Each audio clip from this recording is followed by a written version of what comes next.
or all of these cover-ups going on. Would they want to do a good job? They can. It's just their priorities are out of whack.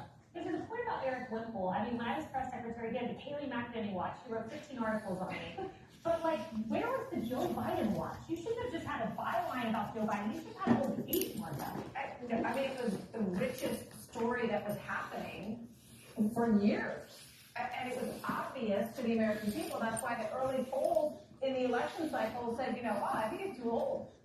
Overwhelmingly, American voters said that they thought it was too old. I'm thinking about this as you're talking about the doctor, and I'm thinking, I think there should be a system of checks and balances in the White House for this sort of thing.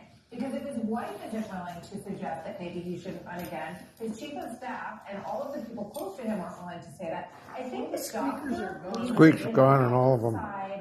Impartial individual, not someone who is basically part of the family. He's not going to turn around and say, you know what, Jill, I don't think we shouldn't run.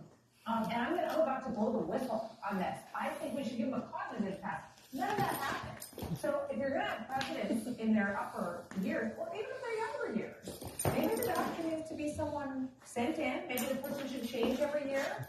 And maybe we should get a really good luck. Yeah, exactly. I mean,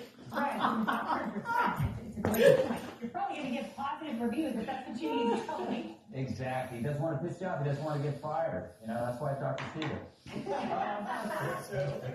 The media is in industry limbo, a precarious situation, because what are the repercussions of this? They're forfeiting their duty and their responsibility. You're seeing it right now. No one is buying anything about the riots. They tried to persuade us with the Maryland dad. They tried to persuade us with Jordan Neely that he was a victim too. So I said they were zombies in the A block. I'm trying to think of a better analogy. But they're like zombies who want to come back in, but they know that even they can't behave. Don't let us back in because we'll just ruin everything. They pulled this big paper on America, but it's the last one. That's what's great about this. It's like every one of their narratives is met with a cold stare. They're like, we're like, what are we like? We're like the guy on his front porch, and they're the Jehovah Witness.